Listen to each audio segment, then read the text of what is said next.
I'm Captain Sienna Reid, 34 years old. The last time my parents got close to my daughter, they sent her home in a state of sheer panic. She's only 7. She walked through the door clutching a gift box wrapped in bright yellow daisy paper, holding it to her chest like it was a homemade bomb.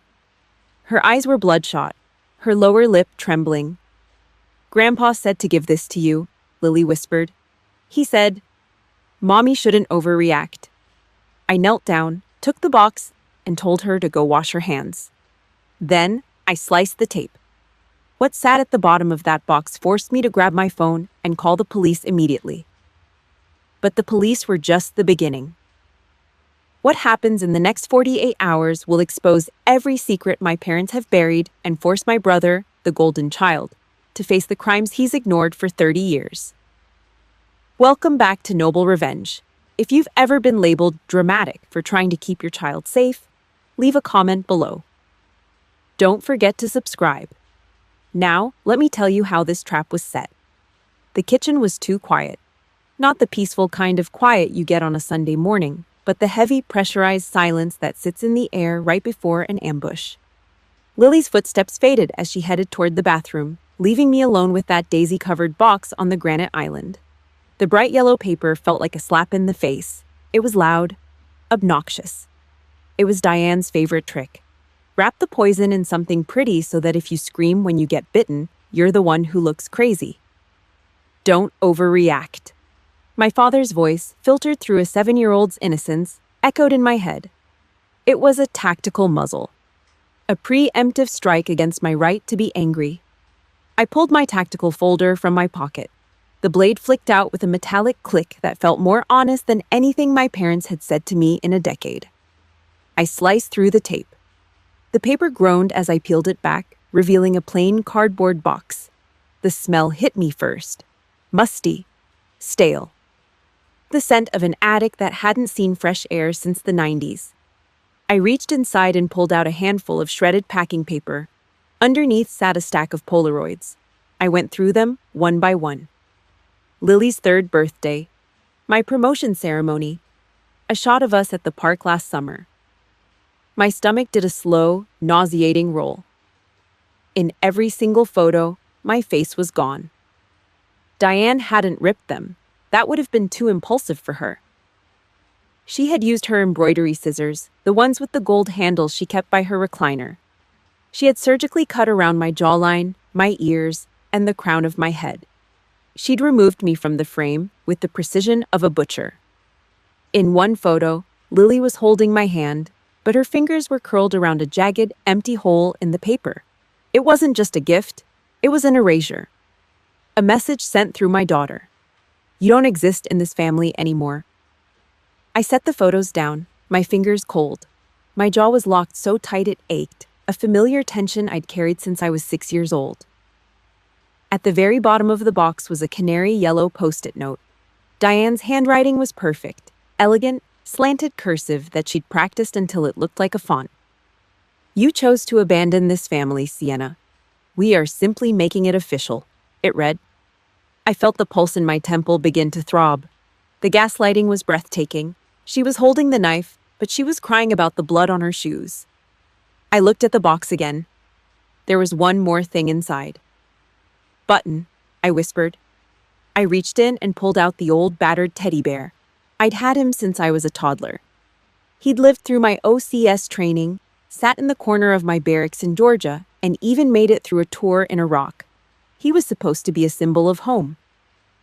Diane had insisted on cleaning him up for Lily last month. I shifted the bear in my hands. He felt wrong. The weight was off. There was a hard, rectangular lump sitting right in the center of his gut. My heart rate spiked, shifting into a rhythm I hadn't felt since I was sweeping for IEDs outside of Fallujah. I flipped Button over. The original factory stitching was gone. In its place was a jagged, ugly line of heavy black nylon thread. It was a hack job. I didn't hesitate. I drove the tip of my knife into the seam and ripped. White polyester stuffing spilled out onto the counter like guts. I reached inside, my fingers brushing against cold plastic. I pulled it out. A tile tracker, small, white, and unassuming. The red LED on the corner pulsed once every 3 seconds.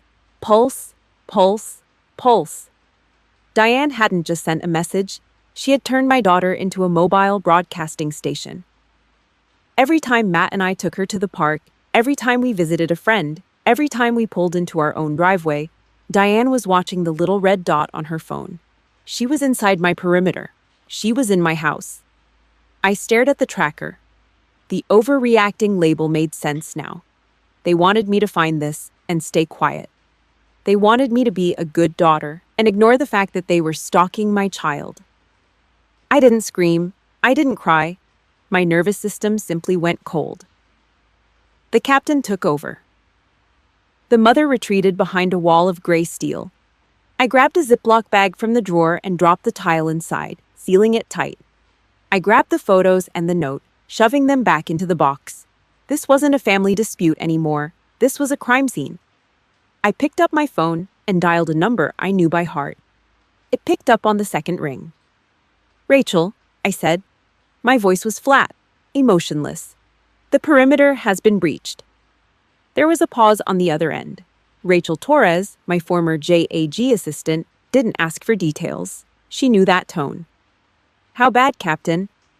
A tracker, hidden in Lily's toy, plus a written ultimatum.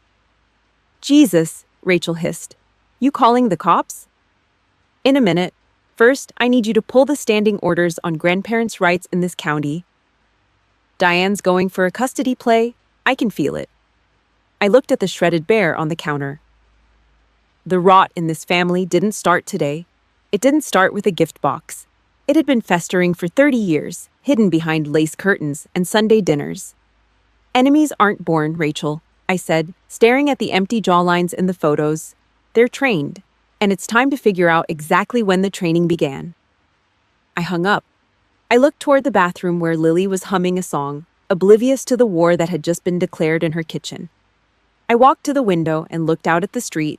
Somewhere out there, Diane was looking at her screen, wondering why her red dot had stopped moving. She wanted a reaction. She was going to get a war. To understand why Diane would sew a tracking device into a 7-year-old's teddy bear, you have to understand the leash she kept me on for 30 years. It was never made of leather or chain. It was made of a single word, whispered like a secret and used like a gag: sensitive. In the Archer household, that word was a tactical strike. It was the white flag I was forced to wave before the battle even started. If Derek snatched a toy out of my hands until my knuckles turned white and I dared to make a sound, Diane would sigh and look at my father. "Sienna is just so sensitive," she would say. If I pointed out that Derek got a new car for his 16th birthday while I was told to find a job if I wanted gas money for my hand-me-down sedan, the response was the same. "You are always overreacting, Sienna. You make everything so difficult." She used that label to strip me of my right to protest. She turned my boundaries into a mental illness. By the time I was 18, I had learned that being right didn't matter. The only thing that mattered was keeping the peace, and in our house, peace meant my total surrender. The breaking point happened at the Thanksgiving table when I was 19 years old. The house smelled like rosemary, roasting turkey, and expensive red wine. The kind of warmth that looks perfect on a greeting card, but feels like a chokehold when you are the one standing in the cold. Derek had just graduated from college. He sat there in his pristine button-down shirt, the golden child basking in the glow of his own mediocre success. Right between the mashed potatoes and the gravy boat, my father pulled out his checkbook. I watched his hand move. I heard the scratch of the ballpoint pen against the paper. It was a rhythmic, surgical sound. He tore the check out and slid it across the tablecloth toward Derek. $42,000. "A down payment for your first home, son," my father said, his voice thick with a pride he never once directed at me. "A man needs a foundation." Diane started clapping. Her eyes were shining as she reached over to pat Derek's hand. "We are so proud of the responsible man you have become," she beamed. I sat there, staring at my plate. I had $300 in my savings account and a stack of community college brochures that I knew I could never afford to use. I looked at the check, then at my mother. I didn't even get a chance to open my mouth before her expression shifted. The pride vanished, replaced by that sharp, preemptive disappointment. "Don't you dare start, Sienna," she whispered. "Do not ruin this for your brother with your jealousy. You are being so sensitive." I didn't say a word. I stood up, walked to my room, and packed a single rucksack. 2 days later, I was standing in a recruitment center, signing my life over to the United States Army. I didn't do it for the glory. I did it because I needed a way out that didn't involve begging for crumbs at a table where I wasn't welcome. Diane looked at me in my uniform like I was a stain on the family carpet. She told the local pastor that I was selfish. She told everyone at her bridge club that I had abandoned the family because I couldn't handle the pressure of being a daughter. She painted me as the unstable one, the girl who chose guns over a husband and a home. But she never mentioned the wire transfers. 2 years later, I was stationed in a dust-choked base in a combat zone. I was earning hazard pay. Every month, I sat in a humid plywood phone booth, the smell of sour sweat and diesel fuel thick in the air. And I authorized a transfer of $200 to my parents' bank account. I knew they were struggling with the heating bills. I knew my father's pension was stretched thin because they kept bailing Derek out of his mounting credit card debt. So, I ate dry rations in a hole in the ground so they could keep their thermostat at 72 degrees. I sent that money every single month for 3 years. Diane never sent a text to say she received it. She never thanked me. She just took the blood money and continued to tell the neighbors that I was the cold, ungrateful child who never called home. To her, my survival was an insult. My independence was a threat to her narrative. Our family was a corrupt barracks. Derek was the high-ranking officer in the luxury quarters, pampered and protected, allowed to look the other way while the heavy lifting was done. My father was the coward who held the shield for the commander, terrified that if he stood up for me, Diane would turn her sights on him. And I was the one on the front line, the meat shield meant to soak up every erratic outburst and every psychological blow Diane felt like throwing. They needed me to be the villain. Because if I wasn't the sensitive one who made things up, then they would have to face the fact that they were predators living off the daughter they pretended to despise. If this story is hitting home for you, do me a huge favor. Hit that like button and subscribe to the channel so we can keep this mission moving forward. We are building a community here of people who refuse to be broken. And if you have ever been the black sheep who kept the family afloat while they treated you like trash, I want you to drop the word survivor in the comments right now. Let's see how many of us are standing tall. As I stood in my kitchen 30 years later, staring at the shredded teddy bear and the red light of the tracker, I realized the game had never changed. Diane had just found a new way to try and put me back in that psychological basement. But she forgot one thing. I wasn't that 19-year-old girl at the Thanksgiving table anymore. I was a captain. And I was done being sensitive. I picked up the Ziploc bag and felt the cold plastic against my skin. It was time to stop playing defense.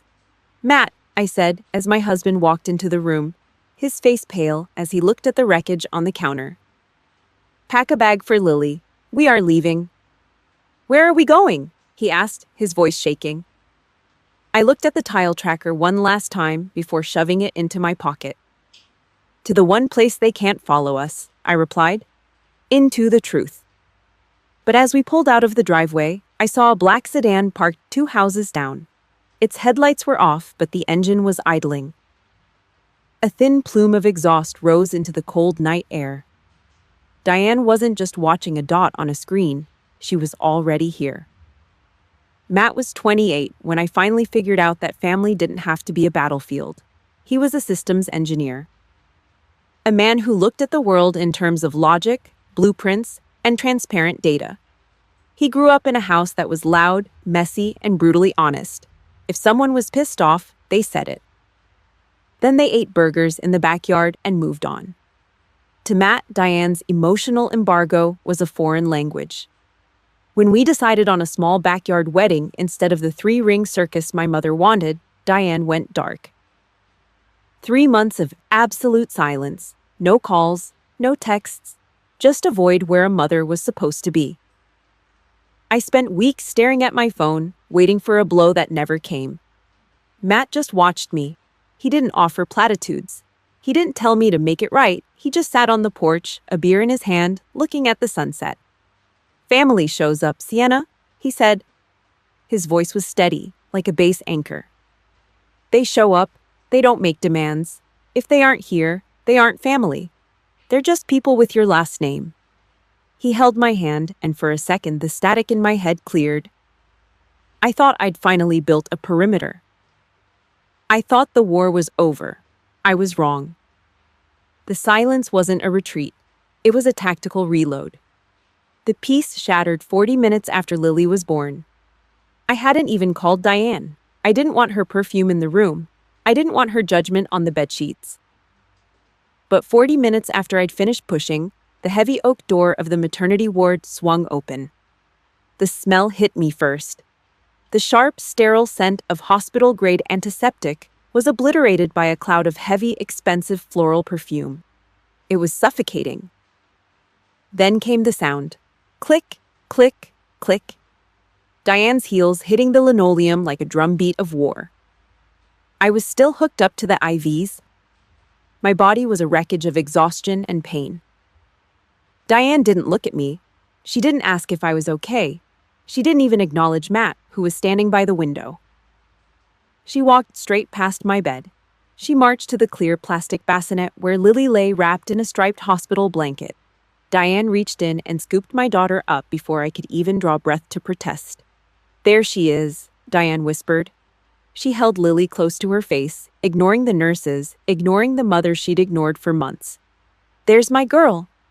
She didn't say granddaughter. She didn't say Sienna's baby. She claimed her. In that bleached white hospital room, Diane wasn't there to celebrate a birth.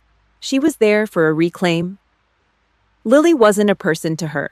She was a version 2.0. A second chance for Diane to install the software she couldn't quite force into me. The hollow feeling in my chest wasn't just exhaustion. It was a warning siren. From that day on, my boundaries didn't just get crossed, they were steamrolled. Lily has a severe peanut allergy, not a tummy ache allergy. A throat closes up in 60 seconds allergy. We carry EpiPens like ammunition. We vet every house we enter. It's a hard line, non-negotiable. Diane decided that medical science was just another way for me to be strict. I caught her in the kitchen during a Sunday visit. She was whispering to Lily, who was 6 at the time. Diane was pulling a tin of shortbread cookies out of her purse, the kind with the heavy butter glaze and crushed nuts on top. "Mom said no, Grandma," Lily whispered, her eyes wide. "Mommy is just being mean," Diane murmured, stroking Lily's hair. "She's so serious all the time. Grandma knows what you like. Just a little bite won't hurt. We won't tell her." She was playing the savior.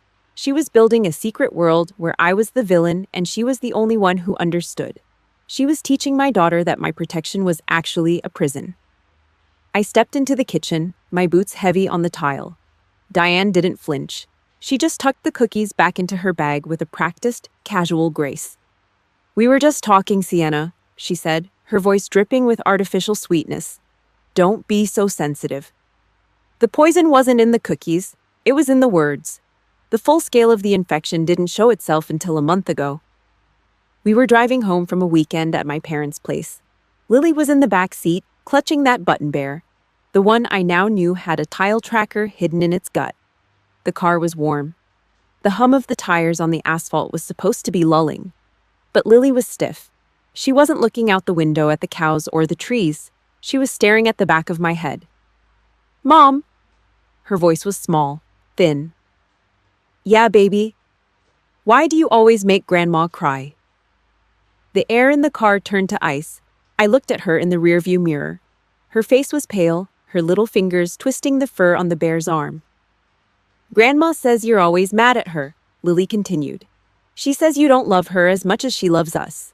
Why are you always so mean to her?" I slammed on the brakes. The car lurched. The tires screeched against the pavement, a violent, guttural sound that echoed through the empty country road. I pulled onto the shoulder, the gravel crunching like bone under the wheels. My hands were white on the steering wheel. I could feel the leather biting into my palms. My heart wasn't just beating, it was thudding against my ribs like a trapped animal. I looked back at Lily. She looked terrified. Not of me, but of the monster Diane had spent 7 years drawing in her head. Diane wasn't just stalking us. She wasn't just watching a red dot on a screen. She was sitting in my back seat. She was standing in my kitchen. She was inside the mind of the only person I had left to protect. The perimeter hadn't just been breached. The enemy had turned my own child into a weapon. I put the car in gear, my movements slow and deliberate. I didn't say a word. I didn't yell. I just drove. As we pulled into our driveway, I saw it. A single, yellow daisy-wrapped box sitting on the front porch, waiting for us. Thanksgiving, the holiday of gratitude. In the Archer house, it was the holiday of endurance. The air in the dining room was thick enough to choke on. A suffocating mix of roasting turkey, expensive red wine, and the dry, artificial heat of the oversized fireplace. 12 of us sat around the heavy oak table. Silverware clattered against porcelain, a sharp rhythmic sound like a firing squad loading their rifles in unison. By 7:30 p.m., Lily was done. Her eyelids were lead. She was 7 years old and had been forced to sit through 4 hours of Diane's carefully choreographed family bonding. I saw her rub her eyes, her small shoulders slumped under the weight of the performance. I didn't ask for permission. I gave a command. Lily, upstairs, bedtime. The clattering stopped instantly. The silence that followed was a vacuum, sucking the oxygen out of the room. I felt the air pressure shift. Diane didn't look at Lily. She looked at me. Her wine glass hit the table with a heavy clack. Red wine sloshed over the rim, staining the white linen like a fresh, bleeding wound. Her eyes narrowed, the pupils becoming sharp pinpricks of light. "It's Thanksgiving, Sienna," she said. Her voice was low, coated in a sugary poison. "Who dies from staying up one night?" "I only wanted a holiday with my granddaughter. Is that too much to ask from you?" I didn't blink. I kept my spine straight against the high-backed chair. "She's exhausted, Diane. She's going to bed." Then came the performance. It was surgical. A deep red flush crept up Diane's neck, blooming like an allergic reaction. Her eyes glazed over with practiced precision. One tear escaped, then another. They fell with the timing of a professional mourner. "You always ruin everything," she sobbed into her silk napkin. "Every single time I try to bring this family together, you find a way to tear it apart." I looked around the table, observing the mobbing in real time. 11 people, 11 witnesses. Not one of them looked at the woman crying for no reason. They looked at me. They looked at me with a collective, burning resentment because I was the one who had ruined the mood. I was the one who hadn't played the part of the submissive daughter. My father, Richard, was focused entirely on his plate. He moved a pile of mashed potatoes from one side to the other, his fork scraping the ceramic. He was 64 years of spinelessness wrapped in an expensive cashmere sweater. He wouldn't look up. He never did when Diane was on the warpath. Derek, the golden child, threw his napkin down.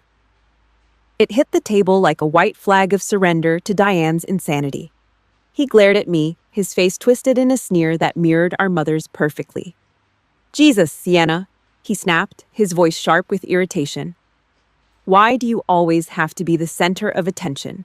Just sit down and let her have her night. You're being a brat." Aunt Patricia leaned away from me, her body language screaming that my defiance was contagious.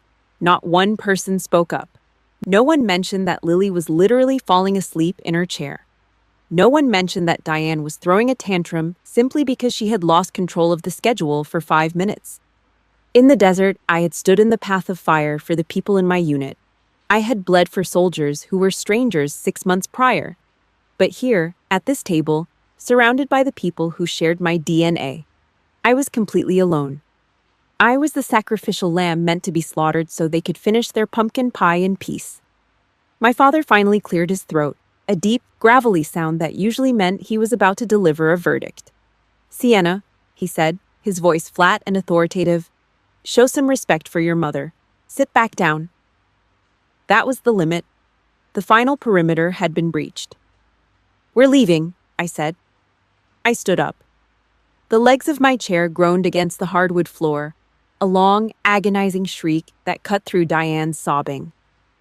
I didn't look at the tears. I didn't look at the scowls. I looked at Matt. Matt didn't hesitate. He was my only ally in this sea of cowards. He stood up and swung Lily onto his shoulders in one fluid motion.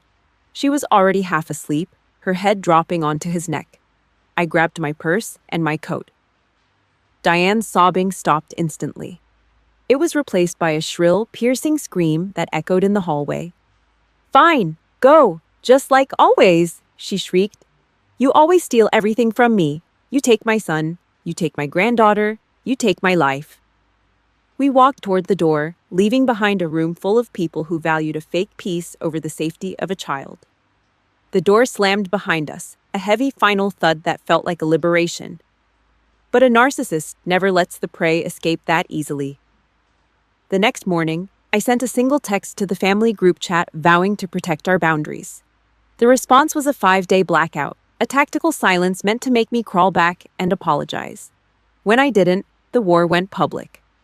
On day 6, Diane launched the Flying Monkeys. She posted a photo of Lily on Facebook, a picture of them together from 2 years ago.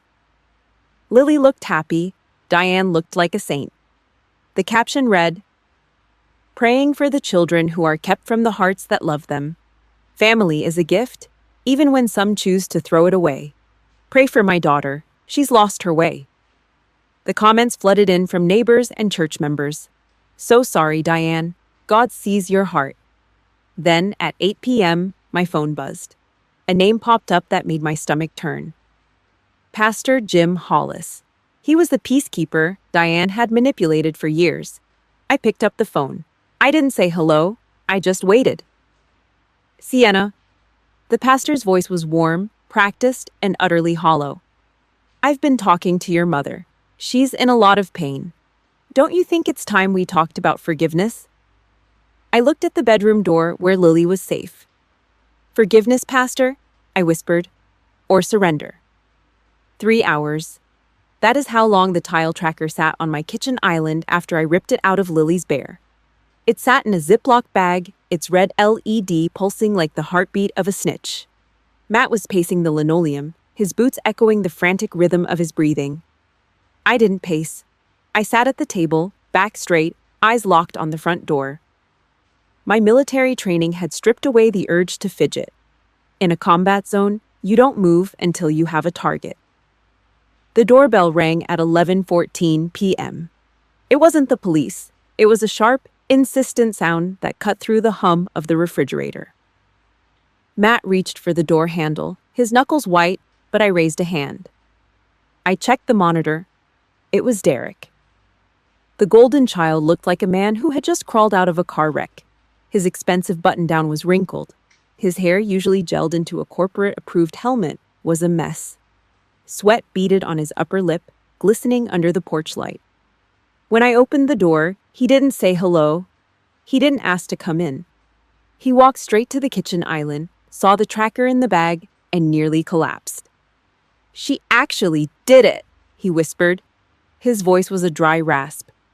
Matt stepped in, his chest puffed out, ready to throw my brother back into the night.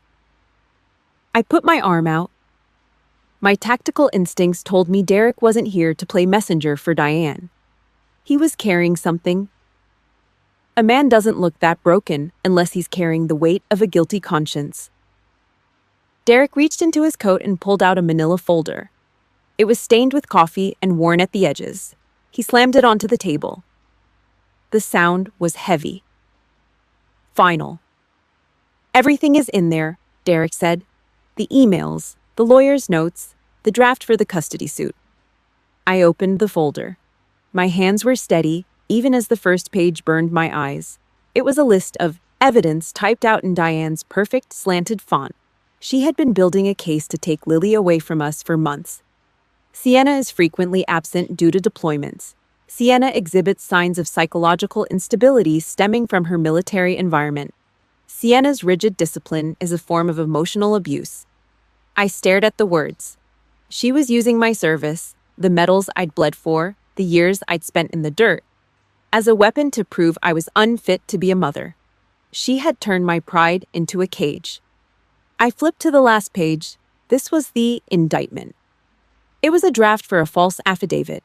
Diane wanted Derek to sign it. She wanted him to swear under oath that he had witnessed me physically and mentally terrorizing my daughter. I almost signed it, Derek confessed. He wouldn't look me in the eye. He stared at his trembling hands. I've spent 30 years telling myself that Mom is just passionate. I've been brainwashed into thinking she's always right. I kept reading. Underneath the legal documents was a copy of a small notebook. It was a scouting report. Diane had spent 7 months logging every hour Lily was picked up from school, every late night Matt worked at the office, every time I left the house for a drill weekend. She had been running a surveillance operation on her own daughter. Why now, Derek? I asked. My voice was a cold blade. Why did you finally grow a spine? Derek didn't answer with words. He pulled a folded piece of paper from his pocket and threw it on top of the folder. It was an ultrasound photo, 8 weeks old. Sarah is pregnant, he said, his voice cracking. And I realized that if I let Mom do this to you, she's going to do it to my kid too. I saw her face when she talked about saving Lily. It wasn't love, it was hunger. He leaned against the counter, looking like he was going to vomit. Then he told me the one thing I hadn't expected. A secret Diane had buried under decades of lace curtains and Sunday dinners. Grandmother disowned Mom when she was 20, Derek whispered. She did the same thing back then. The manipulation, the stalking. Mom was the victim once. I felt a flash of something, not pity, but a cold realization. Diane wasn't just a monster. She was a product of a factory that had been running for generations. But I didn't care about her trauma. Trauma is an explanation, not a license to kill. It stops here, I said. I gathered the 6 pieces of physical evidence, the tile tracker, the photos with the cutout faces, the yellow post-it note, the scouting notebook, the emails, the draft affidavit. I put them all back into the brown folder. I didn't offer Derek a drink. I didn't offer him a place to sleep. He had been a bystander for 30 years while I was being shredded, and one night of honesty wasn't going to fix that. You did the right thing, I said, walking him to the door. But don't expect a thank you. You just paid a debt that's 30 years overdue. I shut the door and locked it. I looked at Matt.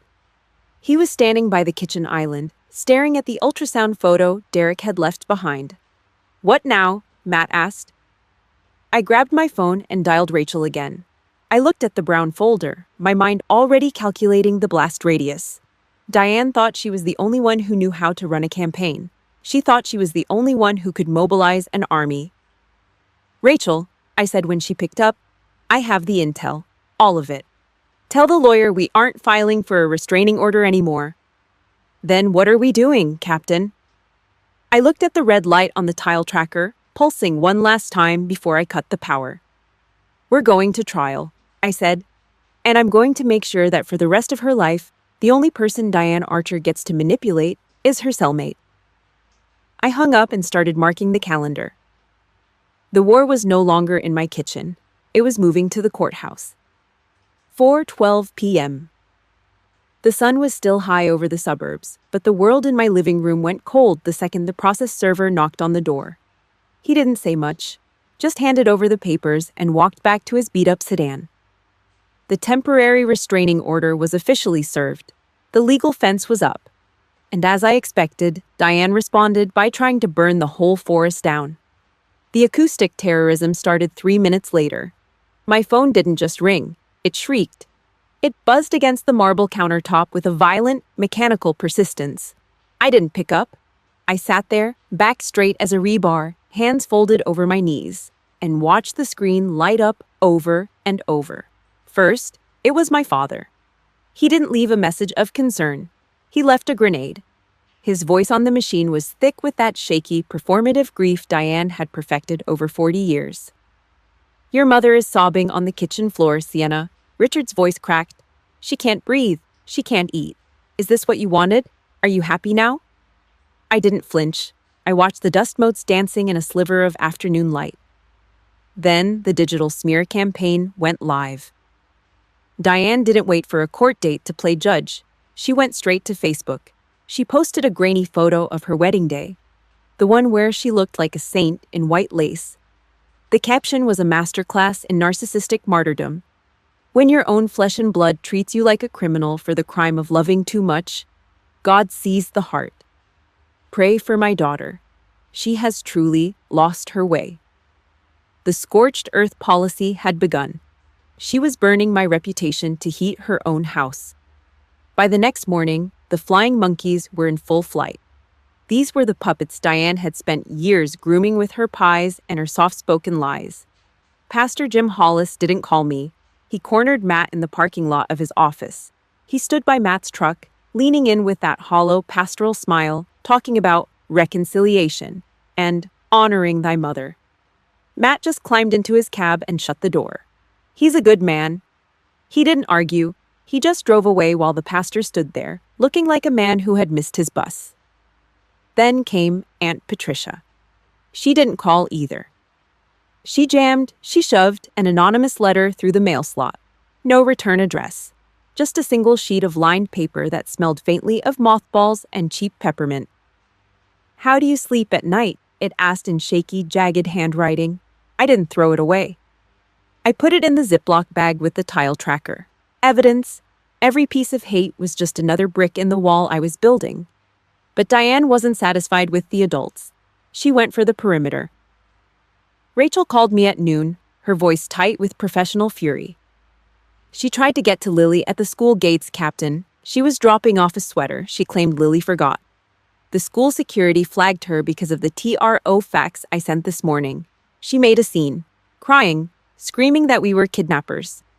I stood in my kitchen and felt the air go thin. My jaw locked. I went to the door and replaced the deadbolt with a heavy-duty grade 1 lock. I turned off the old landline. I pulled the shades. I built a concrete wall of silence around our lives, but I knew the poison was already leaking through the cracks. The real damage showed up on night 9. I went into Lily's room to tuck her in. The yellow nightlight cast long, soft shadows across her posters. She wasn't sleeping. She was sitting up, her small hands picking at the corner of her quilt, over and over. Her eyes were wide, reflecting the dim light like a trapped bird. I sat on the edge of the bed. I didn't say a word. I just waited. "Mom." Her voice was a thin, jagged thread. "Yeah, baby." "Am I the reason Grandma is sad?" She looked up at me, her lower lip trembling. She told me I was her angel. She told me I was the only thing that made her happy. If I don't see her, am I still an angel? It was a gut punch, a rank S+ strike to the heart. Diane hadn't just stalked her. She had installed a guilt trip software in a 7-year-old's brain. She had convinced my daughter that her grandmother's happiness was her responsibility. She had turned a child into a crutch. I leaned in, my chest tight enough to snap. I took her hands in mine. "Lily, you are an angel. But some people use that word like a chain, not like wings. You aren't responsible for Grandma's tears. You are responsible for being a kid. That's it." I kissed her forehead, but I could feel the tremor in my own fingers. I walked out of that room and stood at the kitchen table, my palms flat against the cold surface, pressing down until my wrists ached. I had to stop the shaking. I had to stay sharp. If you've ever watched a manipulator turn your own child against you, you know this hollow, burning feeling. It's a war for the soul of the next generation. Hit that like button and subscribe to Noble Revenge right now. We are building a perimeter against the snakes. I want to see how many of us are done playing nice. If you've decided to stop letting people use your kindness as a chain, I want you to comment the word wings down below. Let's show them we aren't staying on the ground anymore. Rachel called me an hour later. We were going over the final prep for tomorrow. The air in the house was silent, heavy with the weight of the coming storm. "The judge is going to ask Sienna," Rachel said. Her voice was clinical, prepping me for the cross-examination. "They're going to ask why you waited 30 years to finally draw this line. Why now?" I looked at the shadow of the new deadbolt on the floor. I looked at the dark hallway leading to Lily's room. "Because I was trained, Rachel," I whispered. "I was trained to believe that defending myself was a crime. I was taught that my survival was an insult to the people who were supposed to love me." I grabbed my coat and stood by the door, scanning the room one last time. Everything was in its place, square, level, controlled. "But tomorrow," I said, my voice turning to cold iron. "I'm going to court to clear my name, and I'm going to make sure the training ends with me." I walked out into the dark, the lock clicking home behind me. The war was officially moving to the courtroom. Monday morning, courtroom number 3. The air in the room was stale, a suffocating blend of old oak polish, cold coffee, and the sharp, metallic tang of nervous sweat. It was a space designed to intimidate, built to crush anyone who didn't have a lawyer and a lie ready to go. Diane sat at the table across the aisle. She had spent a long time on her costume. A soft floral dress, a string of fake pearls she'd probably bought at a department store to look like an heirloom. Her foundation was layered on thick, a beige mask intended to hide the 62 years of spite etched into her skin. She looked like a Hallmark card of a grandmother. Fragile, innocent, the perfect victim of an ungrateful daughter. I wore black, a structured suit with lines as sharp as a bayonet. No jewelry, no makeup. I didn't want to look like a victim. I wanted to look like a report. I sat with my spine locked, my hands resting flat on the table, thumbs tucked in. Military habit. Stay ready. Stay still. Don't give them a single twitch to feed on. Garrett, Diane's lawyer, stood up first. He was a man who smelled like expensive cigars and cheap morality. He adjusted his silk tie and turned toward Judge Walsh. Walsh was 70, with a face that looked like a piece of sun-dried leather. He'd spent 40 years hearing people lie about why they hit their wives or stole from their bosses. He looked bored. "Your Honor," Garrett began, his voice a practiced, oily baritone. "What we have here is a tragedy. My client, Diane Archer, is a devoted grandmother, a woman who has spent her life nurturing her family. But she is being treated like a common criminal by her own daughter. The petitioner, Ms. Reid, has a documented history of psychological instability, a product of her high-stress military career. She is, quite simply, overreacting to a grandmother's love. She is paranoid. She is seeing threats where there is only affection. Darvo, deny, attack, and reverse victim and offender." I'd seen the manual. I knew the play. Diane wiped a corner of her eye with a lace handkerchief. One tear. Perfect timing. I stood up. I didn't wait for Garrett to sit down. I didn't look at my mother. If I looked at her, I'd see the woman who used to pack my lunch. And that version of her was a ghost. This was a target. "Your Honor," I said. My voice wasn't loud. It was just heavy. It carried the weight of 1,000 miles of sand and a decade of keeping my mouth shut. My father's last words to me through my daughter were to stop overreacting. He said I was making things up, that I was sensitive. Well, today I've stopped overreacting. Today I'm just presenting the after-action review. I reached into my leather briefcase. I pulled out the Ziploc bag. I didn't place it on the table. I dropped it. The plastic hit the mahogany with a sharp, hollow thwack. Inside, the tile tracker sat in its nest of white bear stuffing. The red LED pulsed. A rhythmic mechanical heartbeat. Pulse, pulse, pulse.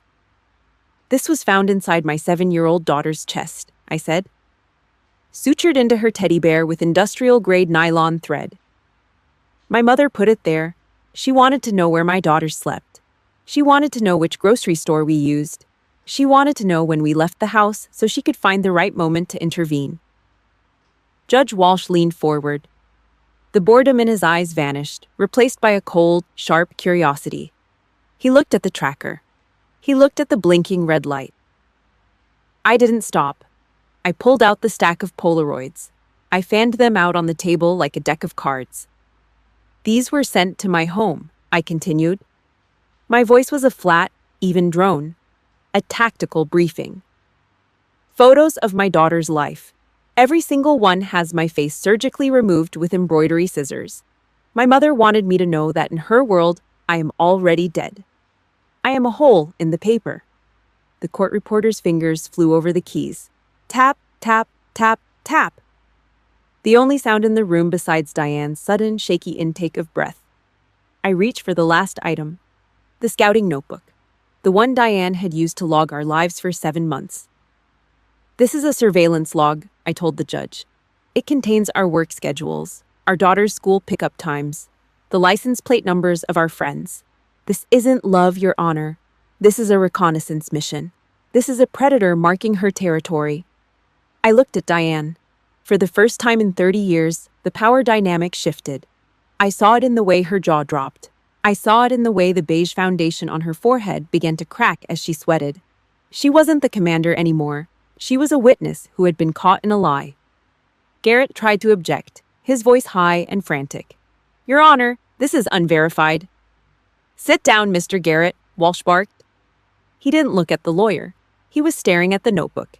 He picked it up, flipping through the pages of Diane's slanted, elegant cursive. His face turned a deep, angry shade of red. The silence in the room was absolute. It was the silence of a bomb that had already been triggered. Diane dug her fingers into the armrests. She gripped them so hard her knuckles turned the color of bone. Her mask was gone. The devoted grandma had vanished, replaced by a cornered animal. I have one more thing, I said. I looked toward the back of the courtroom. The heavy oak doors swung open. The brass hinges groaned, a long, slow sound that seemed to last forever. Derek Archer stepped into the room. The golden child. The man who had spent his life being the shield for our mother's madness. He was wearing a suit, but his shoulders were slumped. He looked like he hadn't slept in a week. He didn't look at Diane. He kept his eyes on me. Diane stood up, her chair screeching against the floor. Derek? She whispered. Her voice was thin, terrified. Derek didn't answer. He walked toward the witness stand, his boots clicking on the floor. I sat down. I folded my hands. I waited. The air in the room was electric, a storm ready to break. The final airstrike had just arrived. Derek Archer didn't look at the gallery. He didn't look at the rows of people who had spent the last week whispering about my instability. He walked to the witness stand with his head down, his shoulders hunched as if he were carrying a crate of lead. The golden child had finally stepped out of the sun, and the shadows under his eyes were dark enough to be bruises. He took the oath with a voice that sounded like it had been dragged through gravel. Diane was leaning forward, her fake pearls clicking against the edge of the mahogany table. She was smiling. A small, encouraging smile meant to remind him of the 30 years of bribes and Sunday dinners she'd used to buy his soul. She expected a shield. She expected her favorite soldier to hold the line. She got a landslide instead. My mother asked me to sign an affidavit, Derek started. He looked at Judge Walsh, not at the woman in the floral dress. She wanted me to swear that I'd seen my sister, Sienna, physically and mentally abuse her daughter. She told me it was the only way to save Lily. The air in the courtroom didn't just go still, it died. I could hear the hum of the air conditioning, a low mechanical growl that seemed to fill the silence. Diane's smile didn't fade. It froze. It turned into a grotesque porcelain mask. Did you sign it, Mr. Archer? Walsh asked. No. Derek's voice got louder, sharper. Because it was a lie, a total calculated fabrication. Sienna is the only person in our family who has her head on straight. She's the only one who isn't living in a house of mirrors. Walsh leaned in. And why are you coming forward now, after all this time? Derek finally turned his head. He looked at Diane, and for the first time in my life, I saw him see her. Not as a mother, not as a saint, but as a threat. My wife is 8 weeks pregnant, Derek said. His voice cracked, then hardened into steel. And I realized that if I helped my mother destroy Sienna today, I'd be teaching my own kid that loyalty means helping a monster. I'm done. The golden child is retired. The explosion happened at 10:42 a.m. Diane didn't wait for her lawyer to speak. She didn't wait for the judge. She stood up so fast her chair screeched across the floor like a wounded animal. The pearls around her neck snapped as she lunged toward the witness stand. The witness stand. Her face contorted into a mask of pure, unadulterated rage. "You ungrateful traitor!" she shrieked. Her voice wasn't a whisper anymore. It was a jagged blade. "I gave you everything. I bought your house. I paid your debts. And you stand there and choose her? She's a killer. She's a freak with a gun. Mrs. Archer, sit down. Walsh hammered the gavel. The wood-on-wood sound was like a gunshot. Bang! Bang! Bang! Lily is mine, Diane screamed, her hands clawing at the air as if she could grab my daughter out of the atmosphere. I am the only one who loves her. You can't take her from me. Toise Kong He Gyong, I will not be silenced. The devoted grandmother was gone. In her place stood a cornered predator, baring her teeth at the world. The court officers moved in, their boots heavy on the carpet, but Walsh waved them back. He wanted to see this. He wanted the record to show exactly who Diane Archer was when the cage was opened. Then Walsh turned his gaze to my father. Richard was sitting in his cashmere sweater, looking like a pile of damp laundry. He was 64 years of silence, a man who had traded his daughter's safety for a quiet life. Walsh didn't use the gavel. He used his eyes. Mr. Archer, the judge said, his voice a low, dangerous rumble. You were in the house when that tracker was found. You were there when these photos were cut. What do you have to say for yourself? Richard's surrender was pathetic. It was a whimpering, spineless collapse. He didn't look at Diane. He didn't even look at me. He just stared at the floor. I didn't know the details, he stammered, his voice thin and hollow. She told me it was an old toy. I just wanted peace, Your Honor. I just wanted the fighting to stop. Peace? Walsh spat the word out like it was rotten meat. You traded your grandchild's privacy for a nap? Richard looked at me then, a quick sidelong glance. I'm sorry, Sienna, he whispered. It was the mercy shot, the final betrayal. He wasn't apologizing because he loved me. He was apologizing because he was caught. Diane looked at him and let out a sound that wasn't human, a low, guttural hiss of pure contempt. She was completely alone. Her husband had folded. Her son had defected. Her daughter was a wall of cold iron. The gavel came down one last time. I've heard enough, Walsh said. He didn't even look at Garrett, who was sitting with his head in his hands. The temporary restraining order is now a permanent order of protection for a period of 2 years.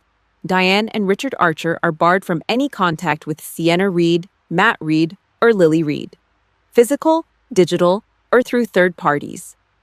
Diane's knees buckled. She sank into her chair, her face gray.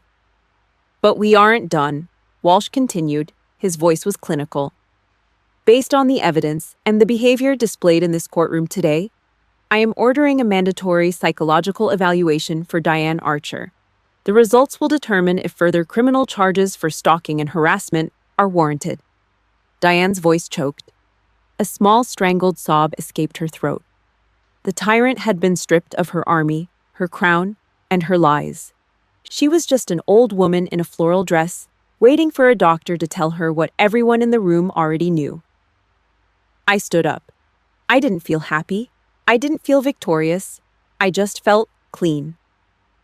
I walked out of the courtroom, my heels clicking a steady military rhythm on the marble.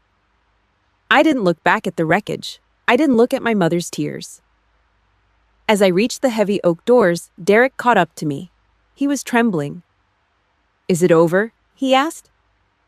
I looked at the bright midday sun pouring through the glass windows of the lobby. The battle is over, Derek, I said.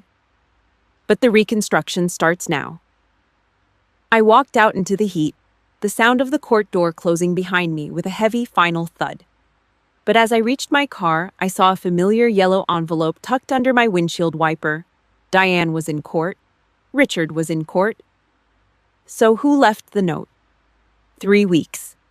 21 days of a silence so absolute it felt heavy. In the beginning, the quiet was a trap.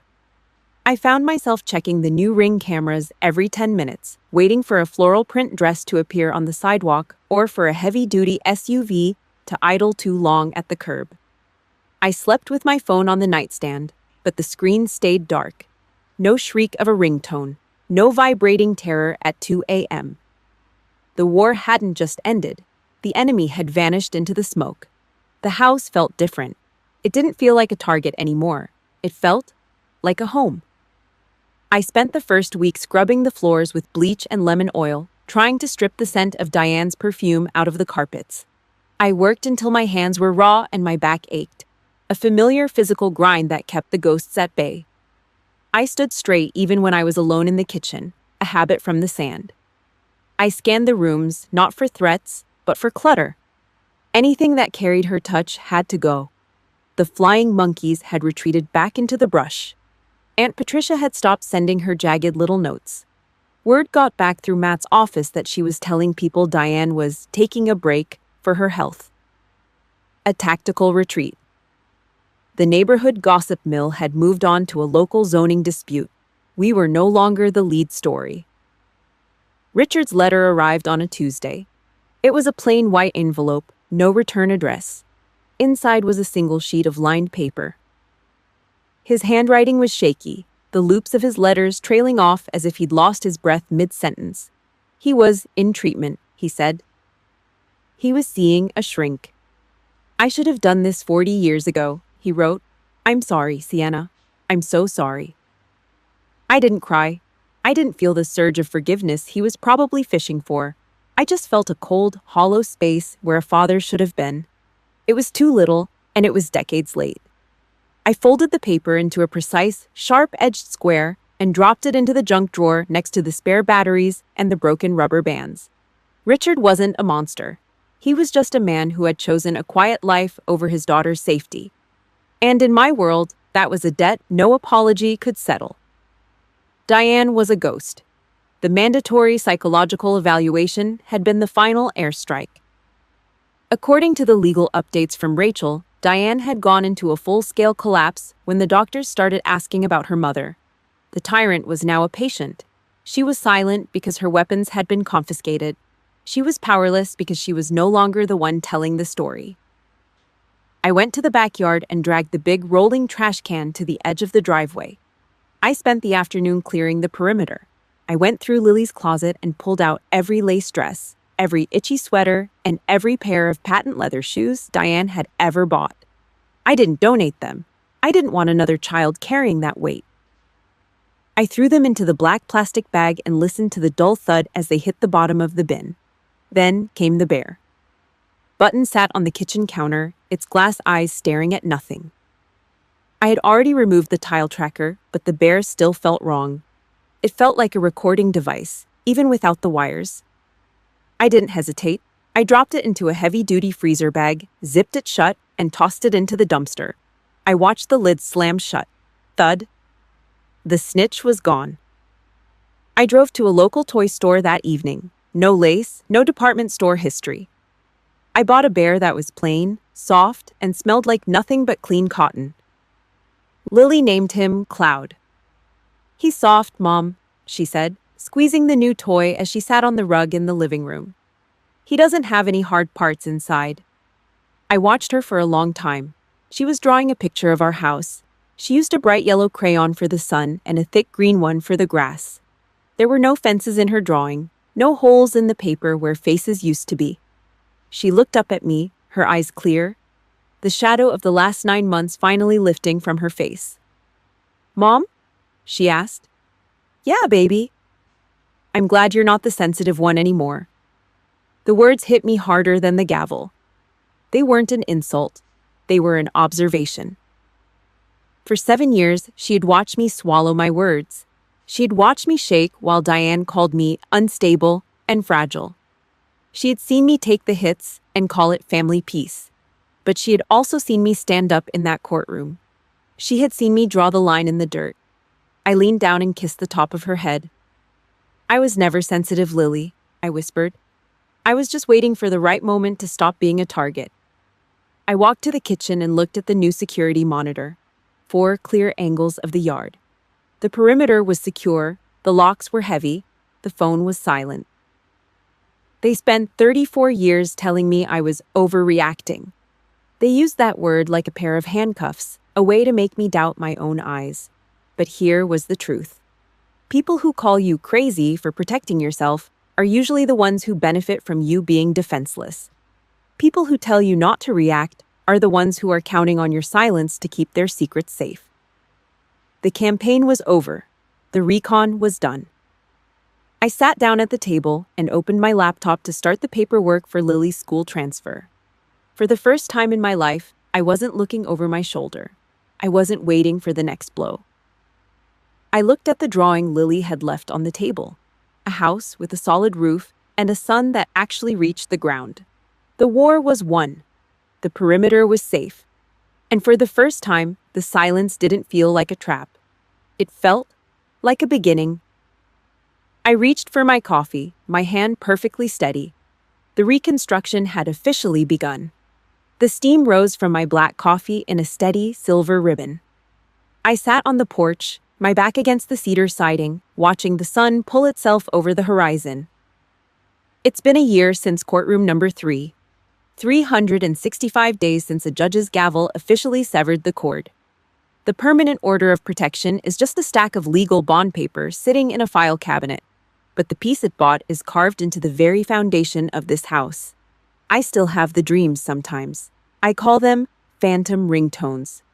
I'll wake up at 3 in the morning, my heart hammering against my ribs, certain that I heard Diane's voice coming through the baby monitor or the sharp, insistent chirp of a burner phone in the vents. My therapist calls it phantom pain. It's the same sensation a soldier feels in a limb that's been blown off, an itch in a hand that isn't there. My family of origin is gone. I don't have a mother to call when Lily gets a fever. I don't have a father to ask for advice on the lawn. For a long time, that silence felt like a failure. It felt like I'd burned my own bridge and was standing on the shore, shivering in the cold. But then I look at my blood pressure readings. I look at the cortisol levels in my blood work. For the first time in 34 years, the internal alarm system is silent. My home is no longer a sandbox for a narcissist's war games. My kitchen is no longer a minefield where a single wrong word could trigger a 3-month embargo of silence. We eat dinner, we laugh, and we go to bed without checking the perimeter for emotional snipers. The silence isn't a void anymore. It's a sanctuary. Sunday afternoon brought a familiar hum of a diesel engine. A dusty pickup truck pulled into the driveway, and Derek hopped out. He looked different than the man who had collapsed in my kitchen a year ago. He looked lighter.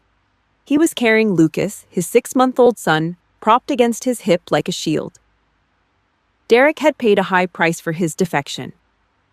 The day after the trial, Diane had called her lawyer and stripped him from the will.